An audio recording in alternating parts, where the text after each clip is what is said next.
चलो बेटा, हम आपके साथ नॉन प्रॉफिट ऑर्गेनाइजेशन कर रहे थे जी। रिसीट एंड पेमेंट अकाउंट हमने डिस्कस कर लिया आपके साथ, सब्सक्रिप्शन हो गया, स्टॉक ऑफ कंज्यूमेबल आइटम्स भी हो गया, और लास्ट क्या था हमारा, कौन सा टॉपिक था यार, फंड बेस्ड अकाउंटिंग, ये भी हमने आपके साथ कवर कर लिया। बेटे इंक्लूड्स बेटा, सब कुछ है, ठीक है।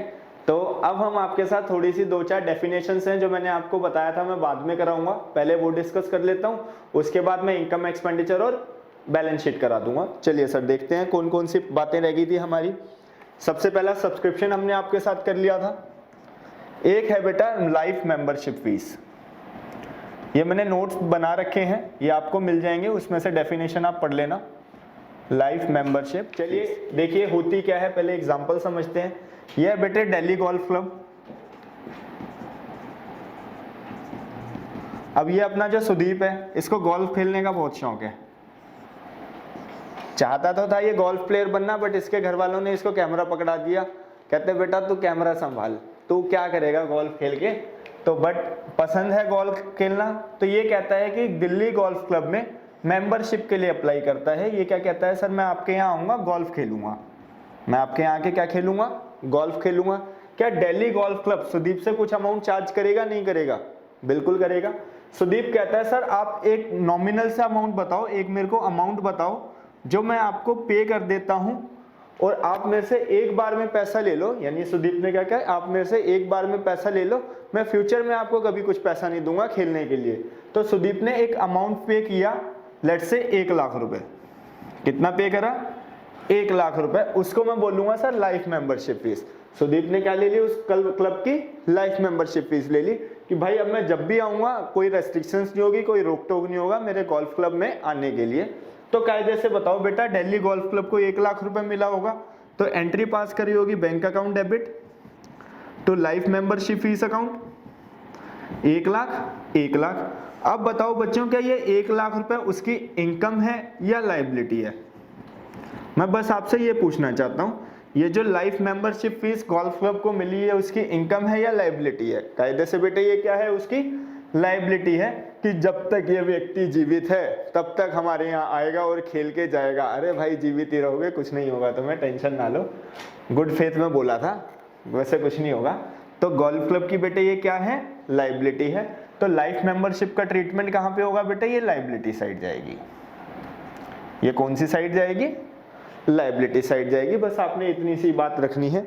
दूसरा पॉइंट है बेटे हमारा डोनेशन।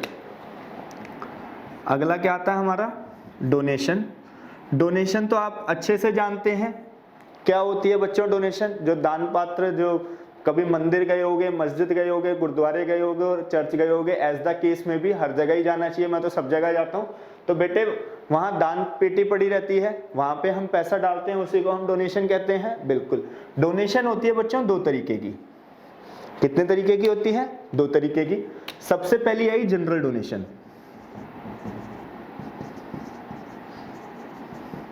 और दूसरी है बच्चों specific donation. Specific donation, general donation का मतलब क्या है बेटे, आप कहीं स्कूल में गए या कॉलेज में गए, मंदिर मस्जिद की बात नहीं करेंगे हम, स्कूल कॉलेज की बात करेंगे।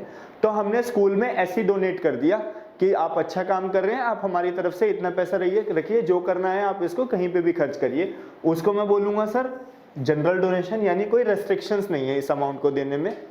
स्पेसिफिक डोनेशन का मतलब क्या है बेटे, मैंने स्कूल वालों को दिए पैसे, मैंने कहा सर आप 5 लाख रुपए मेरे से ले लो, इससे ना आप बच्चों का टूर्नामेंट वगैरह कराना, जैसे किसी काम के लिए देने, मैंने कहा इससे बिल्डिंग वगैरह करा देना, कायदे से देखा जाए तो फंड ही हो गया।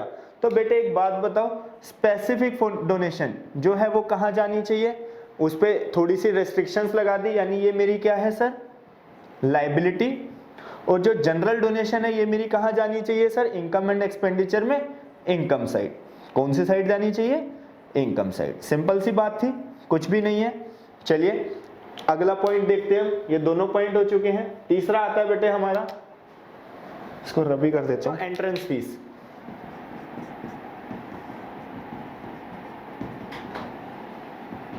ऑब्लिक एडमिशन फीस, इसकी 2 ट्रीटमेंट है। या तो क्वेश्चन कहेगा आपने इसको कैपिटलाइज्ड करनी है, या वो कहेगा कैपिटलाइज्ड नहीं करनी, नॉट कैपिटलाइज्ड। अगर वो कुछ भी नहीं बोलता तो भी नॉट कैपिटलाइज्ड है। अगर आप कैपिटलाइज्ड करोगे तो उसको दिखाओगे लायबिलिटी साइड, अगर कैपिटलाइज नहीं करते तो आप दिखाओगे इनकम साइड। देखो एंट्रेंस फीस क्या होती है बेटे, मुझे कहीं पे एडमिशन लेना है तो एंट्रेंस पे करना, एंट्रेंस देना पड़ेगा, बिल्कुल एंट्रेंस की फीस होती है, बिल्कुल। अब आपके एनपीओ में दो ट्रीटमेंट है, या तो वो क्वेश्चन में कहेगा आपने कैपिटलाइज करनी है, कैपिटलाइज करनी है तो आप कहाँ पे दिखाओगे लायबिलिटी साइड, अगर वो कैपिटलाइज नहीं करवाएगा तो आप कहाँ ले जाओगे इनकम एंड एक्सपेंडिचर अकाउंट में। और अगर वो कुछ नहीं बोलता, अगर वो कुछ नहीं बोलता तब भी आप उसकी इनकम वाली ट्रीटमेंट करोगे और कुछ भी ट्रीटमेंट नहीं करोगे।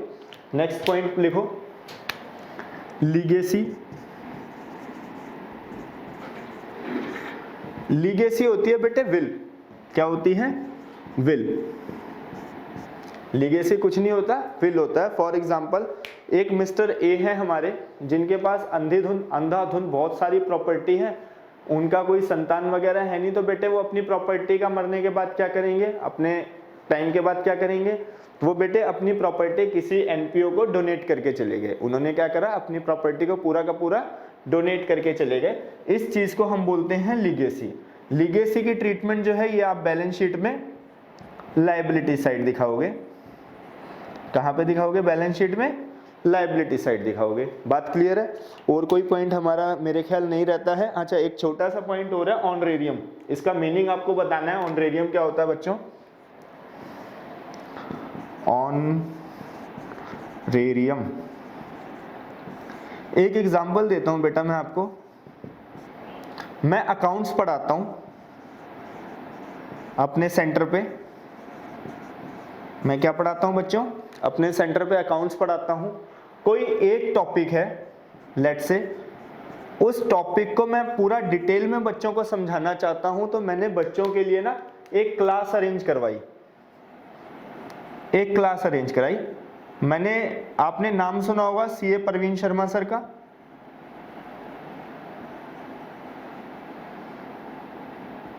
मैंने सर को बोला सर आप, मैंने सर से बहुत रिक्वेस्ट करी कि सर आप मेरे सेंटर पे आइए और एक क्लास ले लीजिए बच्चों को, ये टॉपिक आप क्लियर कर दीजिए।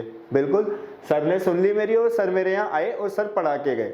अब बेटे लेट्स से सर 1 घंटा मेरे सेंटर पे आए और सर ने टॉपिक कराया। क्या कराया बेटे, टॉपिक कवर कराया। अब जो सर ने टॉपिक कवर कराया उसके बदले में सर को कुछ अमाउंट पे करूंगा या नहीं करूंगा, बिल्कुल पे करूंगा। बट सर जो मैं अमाउंट पे करूंगा उसको मैं सैलरी नहीं बोलूंगा, क्योंकि सर मैं इस लायक नहीं हूं कि सर को सैलरी पे कर सकूं। मैं उस एबल नहीं हूं, उतना कैपेबल नहीं हूं कि सर को सैलरी पे करूं। मैं सर के ऑनर में कुछ पे करूंगा। मैं किस में पे करूंगा, सर के ऑनर में कुछ पे करूंगा। उस चीज को बोला जाएगा बेटे ऑनरेरियम। बात क्लियर है आपको, बिल्कुल ठीक है। यानी मैंने जो सर के ऑनर में कुछ पे करा कि सर आपको थैंक यू मैं करता हूं, आप 1 घंटा मेरे आए, आपने क्लास ली, तो जो अमाउंट मैं पे करूंगा उस अमाउंट को किस नाम से बुक किया जाएगा सर, ऑनरेरियम के नाम से बुक किया जाएगा। चलिए क्लियर। अब हम क्या करते हैं बेटे, जो छोटे छोटे पॉइंट थे हमने कवर कर लिए। अब मैं इस चैप्टर के लास्ट पॉइंट पे आ रहा हूं, इनकम एक्सपेंडिचर और बैलेंस शीट पे। उसके बाद हमारा चैप्टर क्या हो जाएगा, कंप्लीट हो जाएगा। चलो देखो, चलिए सर इनकम एक्सपेंडिचर स्टार्ट करते हैं। अब हम इनकम एंड एक्सपेंडिचर अकाउंट। चलो बच्चों मेरे को एक बात बताओ, आपने क्लास 11th में P&L अकाउंट बनाया है, ट्रेडिंग अकाउंट बनाया है? यस सर बनाया है। बताओ बच्चों ट्रेडिंग अकाउंट या P&L अकाउंट किस बेसिस पे बनता था, कैश बेसिस पे बनता था या एक्रूअल बेसिस पे बनता था? सर एक्रूअल बेसिस पे बनता था। तो मैं कहता हूं बेटे जो इनकम एक्सपेंडिचर अकाउंट है ये कुछ भी नहीं है, ये P&L अकाउंट है। तो बताओ बेटे इनकम एक्सपेंडिचर अकाउंट किस बेसिस पे बनेगा? सर जब वो एक्रूअल बेसिस पे बनता था तो ये भी किस बेसिस पे बनेगा, एक्रूअल बेसिस पे। लिखो it is prepared on accrual basis. बताइए पहली बात में कोई दिक्कत है? बिल्कुल नहीं सर। नंबर 2 बेटे P&L अकाउंट बताइए कौन सा अकाउंट होता था, उसमें कौन क्या रिकॉर्ड करता था, खर्चे और इनकम? बिल्कुल। और खर्चे और इनकम रियल होता था, नॉमिनल होता था या पर्सनल होता था? Sir nominal account. तो ये भी कौन सा अकाउंट होगा बच्चों, नॉमिनल अकाउंट। लिखो नॉमिनल अकाउंट। अच्छा, ये कौन से ट्रांजैक्शन को रिकॉर्ड करता है? रेवेन्यू ट्रांजैक्शन को रिकॉर्ड करता है या कैपिटल नेचर के ट्रांजैक्शन को रिकॉर्ड करता है? सर ये रेवेन्यू नेचर के ट्रांजैक्शन को रिकॉर्ड करता है, तो लिखो records transactions of revenue nature, transactions of revenue nature. Revenue nature की ट्रांजैक्शंस को क्या करता है बेटे? रिकॉर्ड करता है। डेबिट में खर्चे होते हैं, क्रेडिट में इनकम होते हैं, ये आपको लिखने की आवश्यकता नहीं है। चलिए फॉर्मेट बनाइए इनकम एंड एक्सपेंडिचर का। Income and expenditure account. अच्छा, मैंने आपको बताया था किसी भी नॉन प्रॉफिट ऑर्गेनाइजेशन के लिए मेन इनकम कौन कौन सी होगी? सबसे पहला सब्सक्रिप्शन, है ना? और क्या हो सकता है बच्चों? डोनेशन हो सकती है। अच्छा बताओ यहाँ पे कौन सी वाली डोनेशन आती थी? जनरल वाली या स्पेसिफिक वाली? सर याद ही नहीं है, नालायक हो फिर तुम सारे। जनरल वाली डोनेशन आती थी। बाय कोई एंट्रेंस फीस वगैरह हो सकती थी बेटे। कैपिटलाइज्ड वाली, नॉट कैपिटलाइज्ड वाली? Sir not capitalised. यहाँ से पैसा आ सकता है। और कहाँ से पैसा आ सकता है? कुछ बेटे ओल्ड न्यूज़पेपर्स बेच सकते हो, सेल ऑफ ओल्ड न्यूज़पेपर्स। कोई इवेंट वगैरह करा सकते हो, कॉन्सर्ट्स वगैरह करा सकते हो। बिल्कुल बेटे, गवर्नमेंट की ग्रांट्स वगैरह मिलती हैं आपको, गवर्नमेंट ग्रांट्स एटसेट्रा। बहुत सारे सोर्स हैं, मैं मुख्य मुख्य सोर्स लिख रहा हूँ, सारे नहीं लिख रहा। खर्चे बताओ क्या क्या होंगे? सर खर्चे तो बहुत सारे हैं, हम कुछ खर्चे लिख रहे हैं। सैलरी हो गया, रेंट हो गया, और क्या हो गया? इलेक्ट्रिसिटी हो गया, टेलीफोन हो गया, एक स्टॉक कंज्यूम्ड आता था वो हम लिख रहे हैं, स्टॉक कंज्यूम्ड। बहुत सारे खर्चे होंगे एटसेट्रा एटसेट्रा। उसके बाद बच्चों हम इधर का टोटल करते थे और इधर का टोटल करते थे। अच्छा, P&L अकाउंट में मेरे को बताओ यहाँ पे क्या आता था? Net profit. यहाँ पे बेटे हम नेट प्रॉफिट को बोलते हैं सरप्लस। हम नेट प्रॉफिट को क्या बोलते हैं? सरप्लस। अगर नेट लॉस आ जाता तो उसको हम बोलते हैं डेफिसिट। नेट लॉस को क्या बोलते हैं बच्चों? डेफिसिट। प्रॉफिट का मतलब सरप्लस, यानी मेरी इनकम से या खर्चे कम है, यानी मेरी इनकम ज्यादा है, खर्चे कम है। और डेफिसिट का मतलब क्या है? खर्चे ज्यादा है, इनकम कम है। प्रॉफिट और लॉस क्यों नहीं लिखते बेटे? हमारा ऑब्जेक्टिव पैसा कमाने का नहीं है, हमारा ऑब्जेक्टिव सोशल वेलफेयर करने का है। फिर भी हम वो तो बनाएंगे इनकम एक्सपेंडिचर अकाउंट जज करने के लिए कि इतना पैसा मेरे पास है या नहीं, इस साल की मेरी पोजीशन क्या रही। अगर पैसा बच गया तो सरप्लस, नेगेटिव चला गया तो डेफिसिट। यही हमारा क्या है? Income and expenditure account. Balance sheet का फॉर्मेट आपको पता ही है, लायबिलिटीज और एसेट्स। एसेट्स में जितनी भी एसेट्स होंगी वो लिखी जाएंगी। लायबिलिटीज में बेटे जितने आपके फंड्स हैं, यहाँ पे जो ओनर्स के फंड है उसको हम डिनोट करते हैं कैपिटल फंड के नाम से, और उसमें ये सरप्लस को क्या कर देते हैं? प्लस। अगर डेफिसिट आया तो इसको हम क्या कर देंगे? वहां पे माइनस कर देंगे। इसी के साथ बेटे हमारे ये कॉन्सेप्ट कंप्लीट है। अब हम इसके एक दो क्वेश्चंस कर लेते हैं, उसके बाद हमारे चैप्टर क्या हो जाएगा? कंप्लीट हो जाएगा। चलिए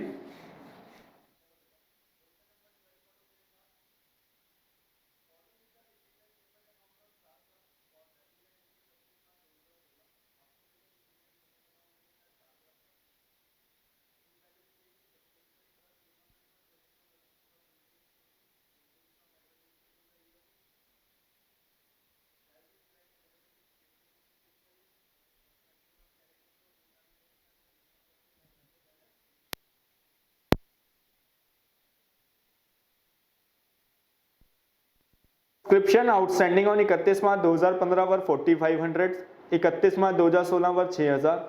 सब्सक्रिप्शन के बारे में कुछ एडजस्टमेंट दे रखी है।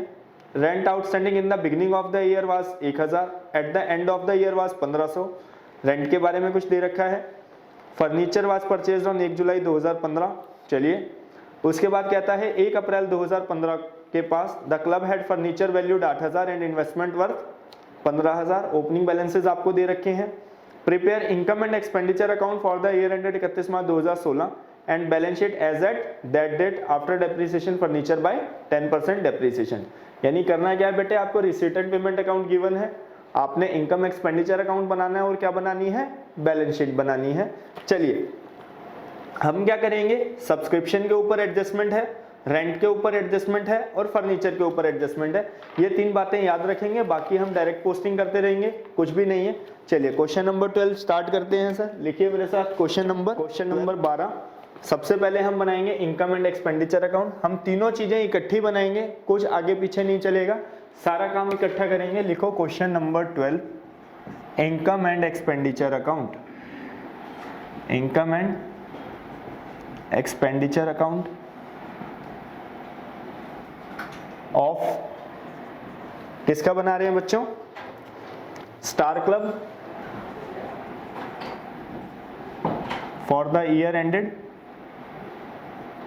For the year ended 31 March 2016, 31/3/2016। चलिए फॉर्मेट बनाइए। डेबिट में आएगा बच्चों एक्सपेंडिचर, अमाउंट इनकम, अमाउंट ये क्रेडिट, ये डेबिट और ये कंप्लीट। फिर बनाइए मेरे साथ, लगभग एक पेज छोड़ देना बेटा इस पे, ठीक है। उसके बाद बनाइए balance sheet of star club as at 31 March 2016। ये हमारी आ गई बेटे balance sheet. Liabilities, amount, assets, amount. एक वर्किंग नोट लिखिए, working note number 1, balance sheet as at 1/4/2015, ये ओपनिंग है। Liabilities, amount, assets, amount, simple सा है, कुछ भी नहीं है ये, ठीक है जी। चलिए ये बेटे आपने आपसे डिमांड नहीं करी थी क्वेश्चन में, तो हमने इसको किस में रखा, वर्किंग नोट में रखा। जो उसकी डिमांड होगी वो हमारा मेन सॉल्यूशन होगा, बाकी क्या जाएगा वर्किंग नोट। इसमें भी लिख देते हैं लाइबिलिटीज अमाउंट, क्यों आलस फैलाना, एसेट्स अमाउंट। चलिए sir receipt and payment account को पढ़ना शुरू करिए, पढ़ना शुरू करिए। सबसे पहला देखिए बेटे आ रहा है बैलेंस बीडी। बैलेंस बीडी यानी 1 April 2015। Receipt and payment account में बेटे बैलेंस बीडी का मतलब क्या है कि ओपनिंग कैश। अब बताइए साहब, कैश इनकम एक्सपेंडिचर में या बैलेंस शीट में कहाँ जाना चाहिए, कैश कहाँ जाता था बच्चों, बैलेंस शीट में। ओपनिंग बैलेंस है तो ओपनिंग बैलेंस शीट में जाएगा या क्लोजिंग बैलेंस शीट में जाएगा, सर ओपनिंग बैलेंस शीट में जाएगा। लिखो कैश इन हैंड कितना है बच्चों, 4400, 4400, पूरा का पूरा अमाउंट मैंने लिख दिया, बिल्कुल। आगे आओ, सब्सक्रिप्शन। बताओ बच्चों सब्सक्रिप्शन कहाँ पे जाता है, इनकम एक्सपेंडिचर अकाउंट में। तो लिखो बाय सब्सक्रिप्शन। क्या कर रहे हो तुम, बाय सब्सक्रिप्शन। अच्छा बेटे सब्सक्रिप्शन के बारे में कुछ एडजस्टमेंट भी है, यस सर है। तो हम इसका क्या बनाए बेटा, एक वर्किंग नोट बना ले, यस सर बना लो। चलो आ जाओ बेटे, लिखो सुदीप भाई ये वाली चीज दिख रही है, लिखो working note number 2, calculation of subscription, calculation of subscription. चलो देखो एक टाइमलाइन जरूर बनानी है बेटे, जब भी आपने सब्सक्रिप्शन का क्वेश्चन करना है एक टाइमलाइन बनानी है। ये है 1/4/15, ये है 31 मार्च 16। बताओ बेटे आपको रिसीव कितना हुआ सब्सक्रिप्शन, रिसीट एंड पेमेंट देख के बताओ, 46,100, बिल्कुल। अब एडजस्टमेंट पढ़ो, देखो एडजस्टमेंट क्या कहता है, सब्सक्रिप्शन आउटस्टैंडिंग ऑन 31 मार्च 2015। 31 मार्च 2015 यानी यहाँ पे आउटस्टैंडिंग कितना है बेटे, 4500, और 31 मार्च 2016 को आउटस्टैंडिंग कितना है बच्चों, 6000 रुपए। पक्की चीज। और कुछ दे रखा है बेटे सब्सक्रिप्शन के बारे में, नहीं दे रखा। इसको मैं क्या करता हूं माइनस, इसको मैं क्या करता हूं प्लस। तो बताओ बेटे क्या करूं, यहां पे लिखो 46,100 add outstanding at the end, और लेस क्या करूंगा मैं, आउटस्टैंडिंग एट बिगिनिंग। एंड में था बच्चों 6000, ऐड कर दिया, और 4500 हमने क्या कर दिया, माइनस कर दिया। ठीक है जी, क्लोजिंग वाला आउटस्टैंडिंग ऐड करता था, ओपनिंग वाला आउटस्टैंडिंग माइनस करता था। बताओ कितना अमाउंट आया, 46,600 प्लस 1000, 47,600। अब एक और चीज, एडजस्टमेंट की हमेशा कितनी एंट्री होती है, 2। ये जो एंड में आउटस्टैंडिंग है, बताओ बेटा ये कौन सी बैलेंस शीट में जाएगा, क्लोजिंग वाली बैलेंस शीट में। लिखो एसेट साइड आउटस्टैंडिंग सब्सक्रिप्शन, कि मेरे को अभी रिसीव नहीं हुआ तो मेरी एसेट है, 6,000 रुपये अभी मिलना बाकी है। और साल के शुरुआत में आउटस्टैंडिंग कितना था, ओपनिंग बैलेंस शीट में लिख दो 4500। क्लोजिंग वाला क्लोजिंग बैलेंस शीट में चला गया, ओपनिंग वाला ओपनिंग बैलेंस शीट में चला गया, और बाकी जो एडजस्टमेंट होनी थी वो इनकम एंड एक्सपेंडिचर अकाउंट में हो गई। चलिए आगे क्वेश्चन पे आइए, आ जा यार। इंटरेस्ट, इंटरेस्ट कितना है बेटा, 2500। इंटरेस्ट के बारे में देखो कोई एडजस्टमेंट है, नहीं है। इंटरेस्ट कहां जानी चाहिए, इनकम एक्सपेंडिचर में डायरेक्ट लिखो बाय इंटरेस्ट।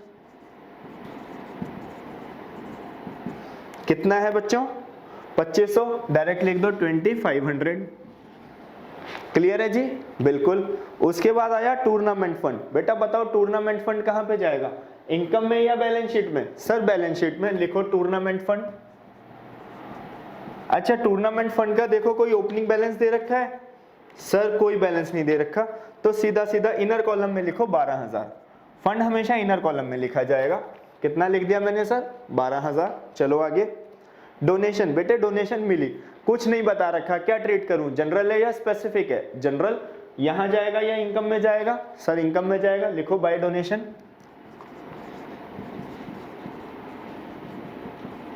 कितना है बेटे डोनेशन, 6000, ये आ गया 6000। उसके बाद बच्चों डोनेशन मिली बिल्डिंग एक्सटेंशन के लिए, तो ये तो स्पेसिफिक है, 1-2 लाइन छोड़ के लिखो donation for building.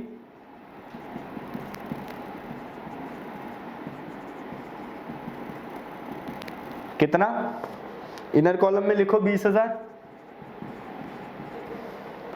Next receipt मिली बेटे एडवर्टीजमेंट से, तो सीधी सी बात है इनकम है by receipts from advertisement. Advertisement receipts कितना, 5200। रिसीट साइड बेटा हमारी खत्म हो चुकी है। अब मैं पेमेंट पढ़ रहा हूं।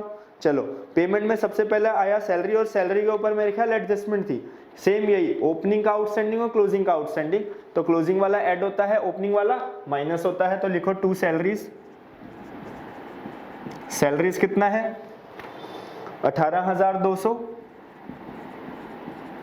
18,200 ऐड आउटस्टैंडिंग एट एंड और लेस आउटस्टैंडिंग एट बिगिनिंग।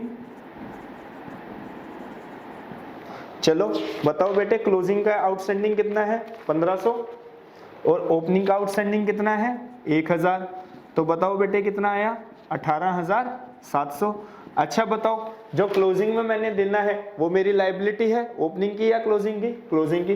लिखो आउटस्टैंडिंग सैलरी, एक लाइन छोड़ के ही लिखना, 1500, और आउटस्टैंडिंग सैलरी ओपनिंग की कितनी, 1000। बड़े आराम आराम से चल रहे हैं हम, ओपनिंग वाली ओपनिंग में, क्लोजिंग वाली क्लोजिंग में। ठीक है जी, आगे रेंट। देखो रेंट के ऊपर कोई एडजस्टमेंट थी, बिल्कुल सर रेंट के ऊपर ही एडजस्टमेंट थी, सैलरी के ऊपर एडजस्टमेंट नहीं थी। तो यहां सैलरी काट के रेंट लिख लो, ये आउटस्टैंडिंग रेंट है और ये आउटस्टैंडिंग रेंट है, और यहाँ पे सैलरीज की जगह रेंट का अमाउंट लिख लो। सैलरी को हम बाद में लिख देंगे, रेंट जो था हमारा वो था 15,000, यहाँ पे 15,000 लिख दो, तो ये 15,500 हो जाएगा। अब सैलरी को डायरेक्ट लिख देते हैं 2 सैलरीज। सैलरीज कितना है सीधा, 18,200। कुछ भी नहीं था, हमने चेंज कर दिया सैलरीज और रेंट को, वो थोड़ा सा रीडिंग में थोड़ी सी हो गई थी। उसके बाद प्रिंटिंग एंड स्टेशनरी, कोई एडजस्टमेंट नहीं है, डायरेक्ट डालो 2 प्रिंटिंग एंड स्टेशनरी। खर्चे में प्रिंटिंग एंड स्टेशनरी कितना है बच्चों, प्रिंटिंग एंड स्टेशनरी 7,300, हमने पूरा का पूरा लिख दिया 7,300। आगे expenses on charity show, direct खर्चा, एक्सपेंसेस ऑन चैरिटी कितना, 16,100, ये आ गया बेटा 16,100। उसके बाद देखो टूर्नामेंट के खर्चे, बताओ बेटा यहाँ पे जाएगा या फंड में से माइनस होगा? माइनस करो सर। टूर्नामेंट एक्सपेंसेस लाइबिलिटीज में कितना खर्चा है? 7,500, ये लिख दिया हमने 7,500। आगे आओ, इन्वेस्टमेंट खरीदी। अच्छा मैं इन्वेस्टमेंट खरीदूंगा तो कहाँ जाएगा बेटा? बैलेंस शीट में लिखो इन्वेस्टमेंट्स। इन्वेस्टमेंट्स का देखो कोई ओपनिंग बैलेंस आ रहा है? बिल्कुल आ रहा है, 15,000 का ओपनिंग बैलेंस था। तो ओपनिंग बैलेंस था तो बेटा यहाँ पे भी आएगा ओपनिंग बैलेंस शीट में, लिखो इन्वेस्टमेंट्स 15,000। और कितनी खरीदी? लिखो एड परचेज। इस साल कितनी खरीदी? 10,000 की और खरीद ली, यानी टोटल इन्वेस्टमेंट कितनी हो गई सर? 25,000। ये हमने लिख दी 25,000। क्लियर है? आगे फर्नीचर, फर्नीचर कितने का खरीदा बेटे? 6,000 का। देखो फर्नीचर का कोई ओपनिंग बैलेंस है? शुरुआत में कुछ फर्नीचर पड़ा था हमारे पास? बिल्कुल पड़ा था सर। कितने का पड़ा था? 8,000 का। लिखो फर्नीचर ओपनिंग बैलेंस शीट में, पहले ओपनिंग में था तो ओपनिंग में भी जाना चाहिए। 8,000 का पहले पड़ा था और खरीदा, एड परचेज्ड। कितने का खरीदा बच्चों? 6,000 का हमने और खरीद लिया, यानी टोटल 14,000 का हो गया। उसके बाद बैलेंस शीट यानी closing cash, cash in hand कितना है? कैश इन हैंड है 16,100, ये मैंने आउटर कॉलम में लिख दिया 16,100। Receipt and payment complete. आ जाओ एडजस्टमेंट पे। सबसे पहले सब्सक्रिप्शन वाली कर ली, रेंट वाली कर ली। अब फर्नीचर के लिए कहता है बेटे फर्नीचर जो हमने परचेज करा था वो 1 जुलाई को करा था। देखते हैं अभी फर्नीचर का ओपनिंग वैल्यू हो गया, इन्वेस्टमेंट हो गया, डेप्रीसिएशन लगाना भूल गए। अब हम क्या पॉइंट रह गया फर्नीचर के ऊपर? डेप्रीसिएशन। तो मैं यहीं पे नीचे आपको बता देता हूँ डेप्रीसिएशन का सिंपल सा पॉइंट। चलो इधर देखो, एक टाइमलाइन बनाओ मेरे साथ। ये था बेटे ओपनिंग में हमारे पास फर्नीचर जो था वो था 8,000 रुपए का। कितने का फर्नीचर था? 8,000 रुपए का। इस तारीख को 1 जुलाई को हमने 6,000 का और खरीदा।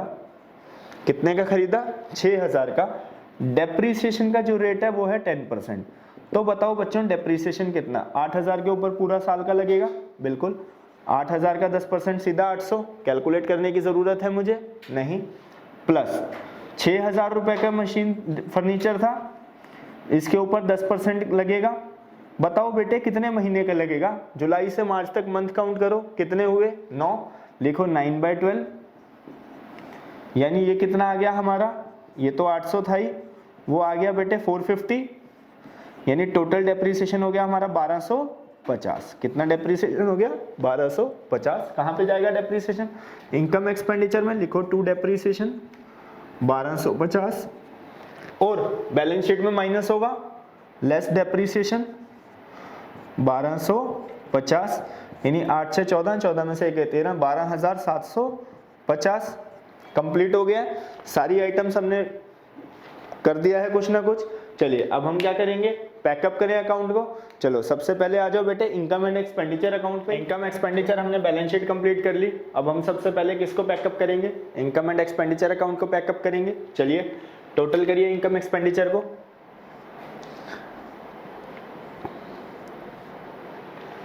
47,600 प्लस 2,500 प्लस 6,000 प्लस 5,200, ये हो गया बेटा 61,300 इधर का टोटल है। तो इधर ही आधा आना चाहिए मेरे हिसाब से। 61,300 माइनस 15,500 माइनस 18,200 माइनस 7,300 16,100, क्या बात है 2950 टू सरप्लस। एक बार बेटा मैं दोबारा सरप्लस निकालता हूँ एक बार। 2950 इतना ही आएगा, 3 बार है ना, ठीक है। सरप्लस हमारा आ गया बिल्कुल। ओपनिंग बैलेंस शीट का टोटल करो सबसे पहले। इस साइड का टोटल 15 8 23, 23 और 4 27 4 31, 31,900,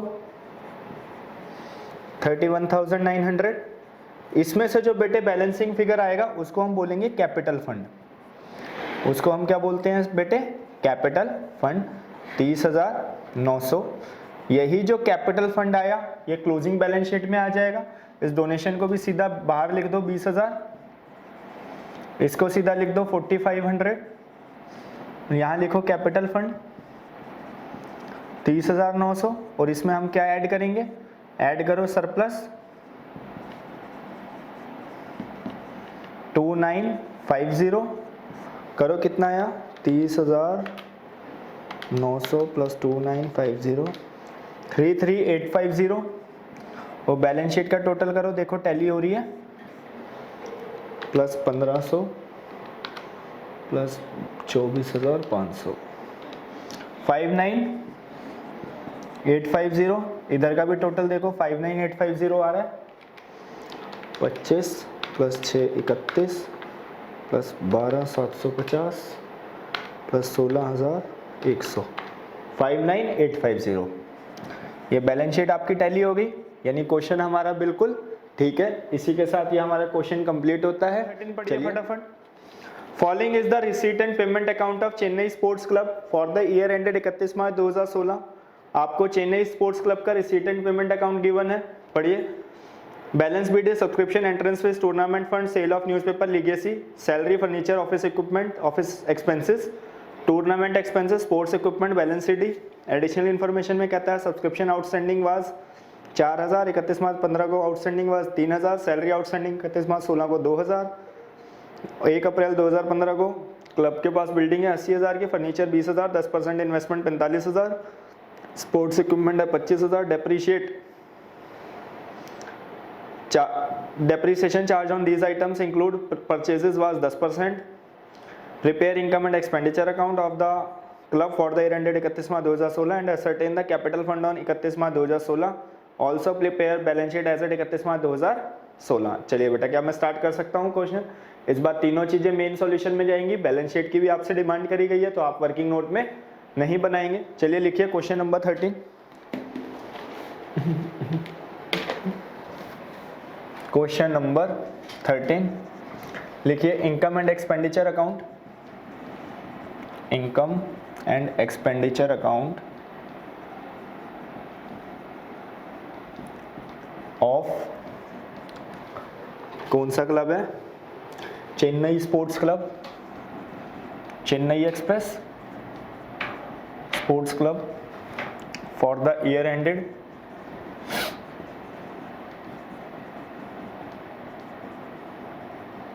31 मार्च 2016 ही है। बनाइए फॉर्मेट मेरे साथ। एक्सपेंडिचर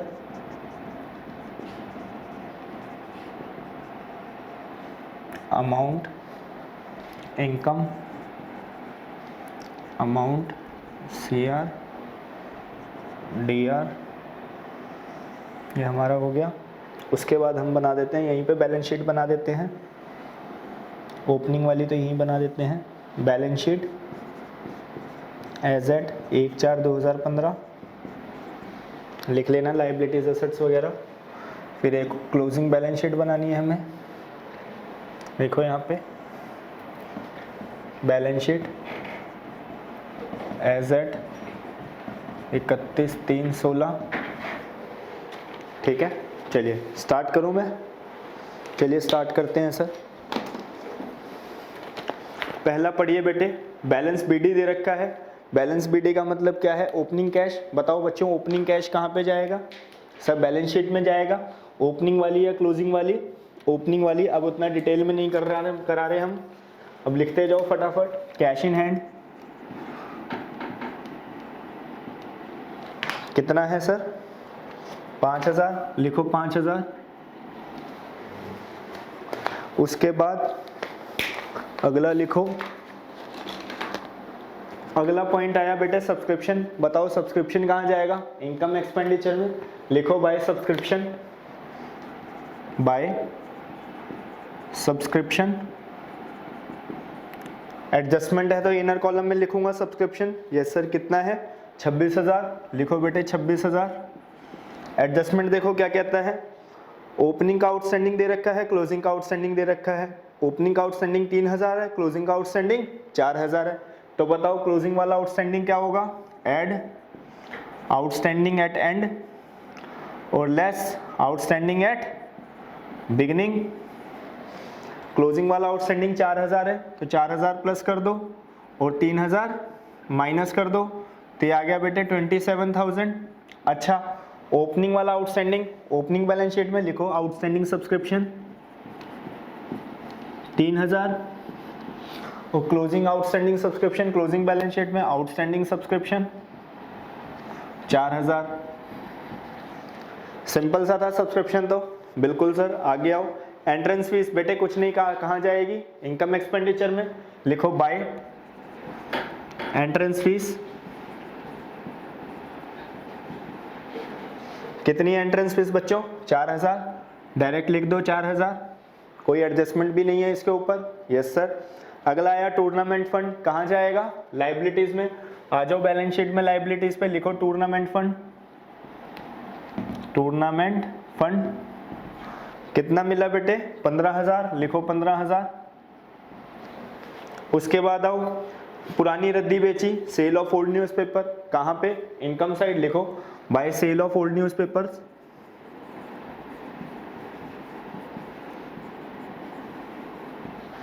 कितना? 2000, ये लिख दिया बेटे 2000। नेक्स्ट आया लीगेसी। बताओ बच्चों लीगेसी कहाँ जाती थी? सर बैलेंस शीट में लिखो, एक दो लाइन छोड़ के लीगेसी कितना है? 35,000। डायरेक्ट आउटर कॉलम में 35,000। रिसीट्स हमारी कंप्लीट हो चुकी हैं। अब पेमेंट पे आओ। सबसे पहला सैलरी, और देखो सैलरी के ऊपर एडजस्टमेंट है, तो इनर कॉलम में लिखो टू सैलरी। कितना है बेटे सैलरी? 12,000। आउटस्टैंडिंग दे रखा है, ओपनिंग में या क्लोजिंग में? 31 मार्च 2016 यानी क्लोजिंग है। ऐड करो आउटस्टैंडिंग। कितना है बच्चों आउटस्टैंडिंग? 2000, तो 12 और 2 14,000। और आउटस्टैंडिंग सैलरी कहाँ जाएगा? लाइबिलिटीज में लिखो आउटस्टैंडिंग सैलरीज 2000। ठीक है जी। चलो फर्नीचर बताओ बच्चों, फर्नीचर कितने जाएगा? सर एसेट्स में जाएगा। देखो ओपनिंग बैलेंस है कोई फर्नीचर का? Yes sir. कितना? 20,000। तो सबसे पहले तो ओपनिंग बैलेंस शीट में लिख दो फर्नीचर।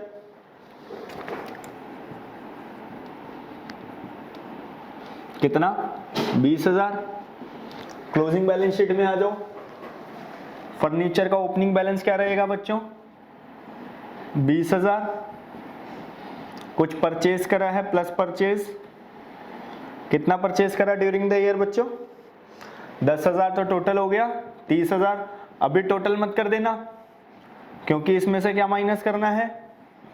डेप्रीसिएशन। चलो डेप्रीसिएशन के एडजस्टमेंट देख लें या बाद में देखें? चलो बाद में देखेंगे, अभी नहीं कर रहे।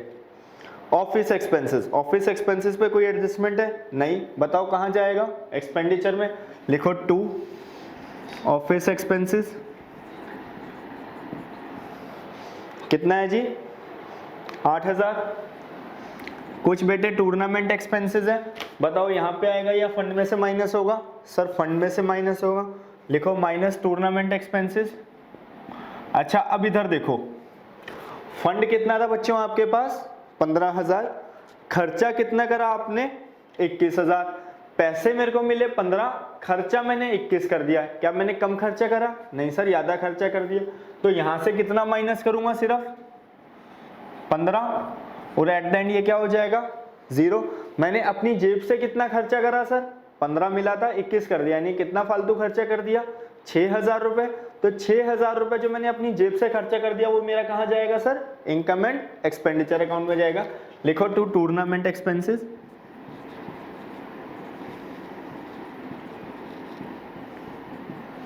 कैसे आया बेटे ये? 21,000 माइनस 15,000, कितना आ गया ये? 6,000। ये अच्छा पॉइंट था। चलिए आगे, स्पोर्ट्स इक्विपमेंट। स्पोर्ट्स इक्विपमेंट का तो अलग वर्किंग नोट बनता है। चलो बनाओ वर्किंग नोट नंबर 1, अकाउंट बना लो स्पोर्ट्स इक्विपमेंट अकाउंट। अभी देखते हैं इसको, बाद में बनाएंगे। नहीं बना ही रहे हैं, बाद में क्या बनाएंगे? बैलेंस BD/CD का भी पता नहीं है, परचेज करा है तो लिखो टू बैंक, परचेज कितने का परचेज करा है बच्चों, 20,000, मैंने लिख दिया 20,000, सिंपल सा है। उसके बाद आया बैलेंस CD यानी कैश, कैश इन हैंड, कितना है कैश इन हैंड, 16,000, ये हमने लिख दिया 16,000। सारा डेटा फीड हो चुका है। आगे चलिए एडजस्टमेंट पढ़िए। ऑन 31 मार्च 2016 सब्सक्रिप्शन हो गया, सैलरी आउटस्टैंडिंग हो गया, पहला पॉइंट हमारा कंप्लीट है। दूसरे पॉइंट पे आओ, ऑन 1/4/2015 यानी ओपनिंग बात कर रहा है, 1/4/2015 को बच्चों बिल्डिंग थी बिजनेस के पास 80,000 रुपए की, तो बिल्डिंग कहां पे डालूं, एसेट में या लायबिलिटी में, एसेट में, लिखो बिल्डिंग। कितने की बिल्डिंग थी भाई, 80,000, मैंने 80,000 लिख दिया। आगे फर्नीचर था 20,000 का, फर्नीचर हमने पहले ही लिख दिया। 10% इन्वेस्टमेंट थी 45,000 की, तो हमने लिखा 10% इन्वेस्टमेंट्स 45,000। उसके बाद स्पोर्ट्स इक्विपमेंट था 25,000 का, लिखो स्पोर्ट्स इक्विपमेंट 25,000 का।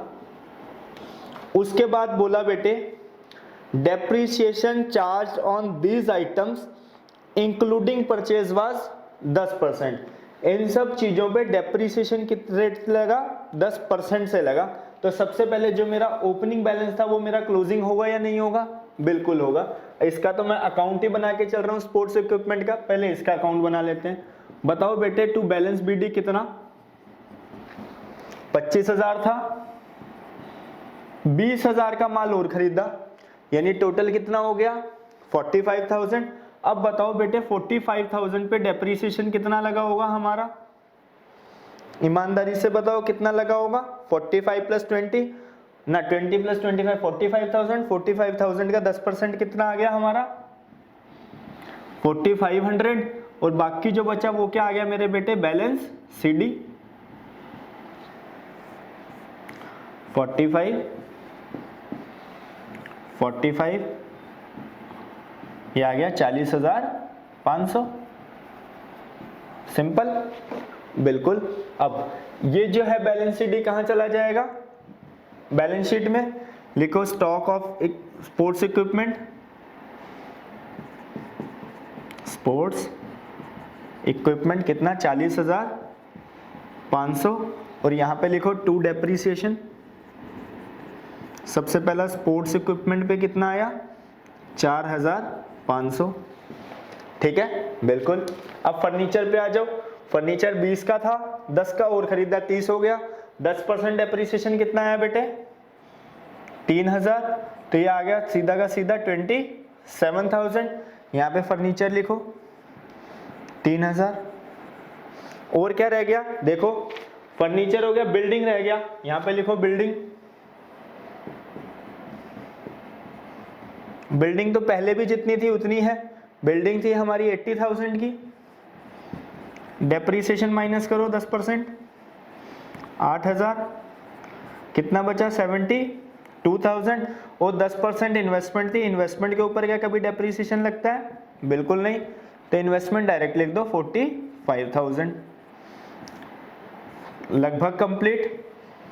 देखो कोई चीज रह रही है सर, एक चीज अभी भी छूटी हुई है, इन्वेस्टमेंट के आगे देखो क्या लिखा है 10% इंटरेस्ट, क्या हमने इंटरेस्ट इनकम लिखी, नहीं लिखी, तो 45,000 का 10% इंटरेस्ट कितना हो जाएगा बेटा 4,500, लिखो bye interest on investments. Receive नहीं हुई तो एक्रू तो हुई होगी, बिल्कुल। 45,000 की इन्वेस्टमेंट थी, उसके ऊपर 10% इंटरेस्ट बनता था, यानी 4,500, और यहां मैं बीच में कहीं पे लिख रहा हूं एक्रूड इंटरेस्ट, एसेट में एक्रूड इंटरेस्ट 4,500। अब मेरा क्वेश्चन बेटे कंप्लीट हो चुका है। सबसे पहले सरप्लस वगैरह निकालते हैं, इस पे बिल्डिंग और लिख दो 8,000, 8 4 12 3 15,500, ये डेप्रीसिएशन आ गया हमारा। सबसे पहले ओपनिंग बैलेंस शीट खत्म करते हैं, निकालो कैपिटल फंड कितना आया 538, 20 20 80 1 लाख 1 लाख 145 145 165 170 178 1,78,000।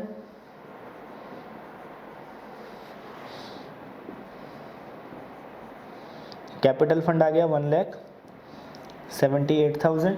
तो यहाँ पे लिख दो कैपिटल फंड 1,78,000। इसको टोटल करो, देखो सरप्लस आ रहा है या डेफिसिट।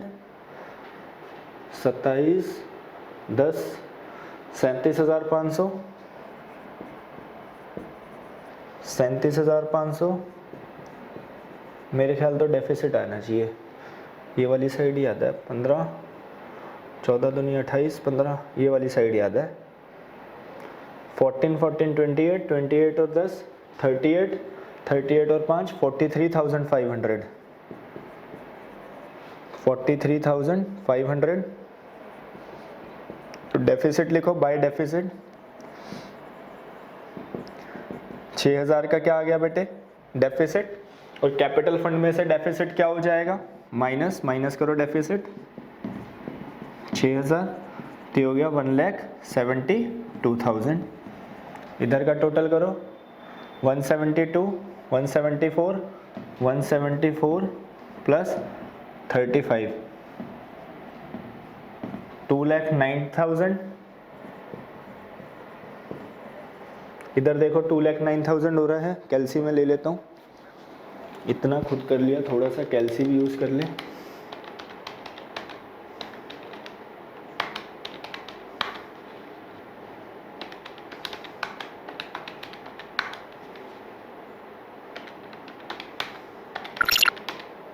बिल्कुल 2,09,000। इसी के साथ बेटा ये क्वेश्चन हमारा कंप्लीट होता है। चलिए